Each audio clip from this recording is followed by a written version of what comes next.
5 राज्यों में होने वाले चुनाव की तारीखों का आज ऐलान कर दिया गया है। 10 फरवरी से लेकर 7 मार्च तक के बीच यूपी, उत्तराखंड, पंजाब, गोवा और मणिपुर में चुनाव होंगे।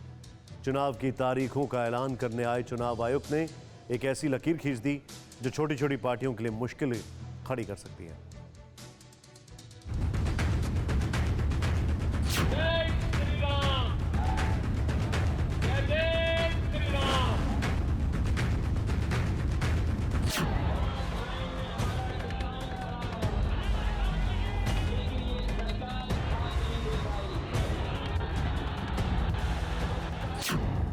ना तो ऐसी भीड़ वाली रैली होगी, ना तो ऐसा कोई रोड शो होगा, ना वोट के लिए मैराथन दौड़ होगी और ना ही सियासी रथ निकलेगा। और ऐसा किसी का नहीं होगा, कम से कम 15 जनवरी तक तो बिल्कुल नहीं, क्योंकि वायरस विस्फोट के बीच वोटिंग करा रहे चुनाव आयोग ने लकीर खींच दी है। So up to 15th of January, because the situation is dynamic, it is not static. No road show, no padyatra, no cycle, bike or vehicle rally and any procession. Similarly, no physical rally of political parties or probable candidates or any other group related to election shall be allowed till 15th January. चुनाव आयोग बैठा था 5 राज्यों में होने वाले चुनाव के बारे में विस्तार से बताने के लिए। कैमरों के चमकते फ्लैश के सामने ब्यौरा लेकर बैठे चुनाव आयुक्त ने बताया कि यूपी में 10 फरवरी से 7 मार्च तक 7 चरणों में चुनाव होंगे। उत्तराखंड, पंजाब और गोवा में सिर्फ एक चरण में 14 फरवरी को वोट डाले जाएंगे, जबकि मणिपुर में 27 फरवरी और 3 मार्च को 2 चरणों में वोटिंग होगी। In 2017 it was done in 8 phases and now we are reducing it by one more phase and all elections of 5 states will be conducted in 7 phases. Total 7. All the 5 states combined together will be completed in 7 phases. चुनाव आयोग के इस बहुप्रतीक्षित ऐलान के बाद सियासी गलियारों में सरगर्मियां तेज हो गई। खासकर देश के सबसे बड़े सूबे में समीकरण बनने लगे। यूपी में चुनाव की शुरुआत पश्चिमी हिस्से से होगी। 2017 में वेस्ट यूपी के 136 विधानसभा सीटों में से 109 सीटों पर बीजेपी काबिज रही थी, लेकिन इस बार किसानों का एक धड़ा बीजेपी से नाराज है और वो पश्चिमी यूपी से आता है। दूसरी तरफ पश्चिमी यूपी में इस बार राष्ट्रीय लोकदल के साथ मिलकर समाजवादी पार्टी चुनाव लड़ रही है, जबकि पिछली बार दोनों अलग अलग चुनाव में थे। हालांकि चुनाव तारीख के ऐलान से पहले खुद प्रधानमंत्री मोदी ने पश्चिमी उत्तर प्रदेश को साधने की कोशिश की थी।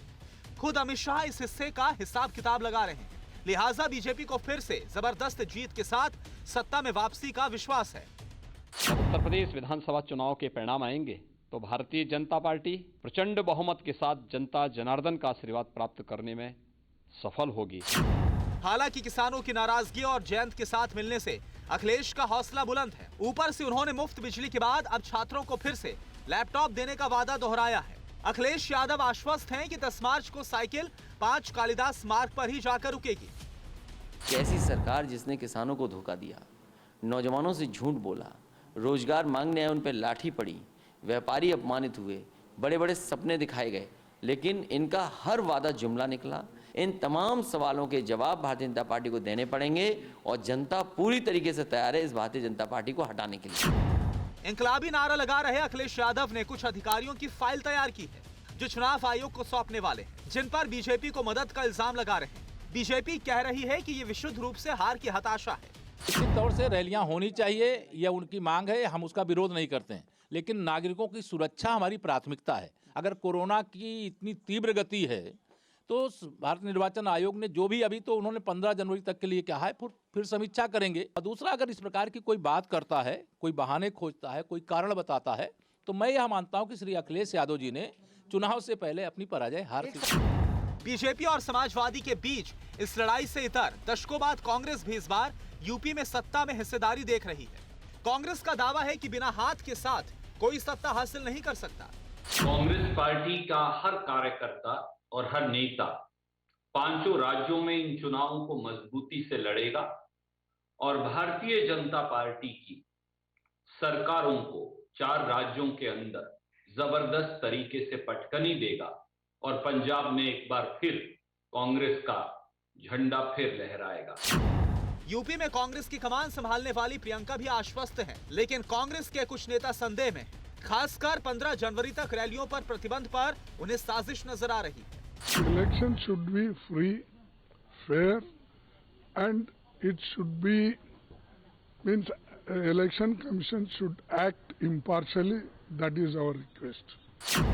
कांग्रेस को कितना नुकसान होगा नहीं पता, लेकिन छोटी पार्टियों के लिए यह बड़ा झटका हो सकता है। जाति, धर्म और क्षेत्र के गुणाभाग से बनी छोटी पार्टियों को वर्चुअल रैली से बड़ा नुकसान होगा, क्योंकि अब भी एक बड़ी आबादी है जो मोबाइल का इस्तेमाल नहीं करती। मोबाइल है भी तो इंटरनेट से उसका दूर दूर तक नाता नहीं है। दूसरी बात यह कि जो बातें जैसे वो आमने सामने समझा सकते हैं, वो वर्चुअली रैली में संभव नहीं है। यही वजह है कि छोटी पार्टियों की परेशानियां थोड़ी बढ़ी हुई है। परवाह देश की, सोमवार से शुक्रवार रात 10 बजे TV9 भारतवर्ष पर।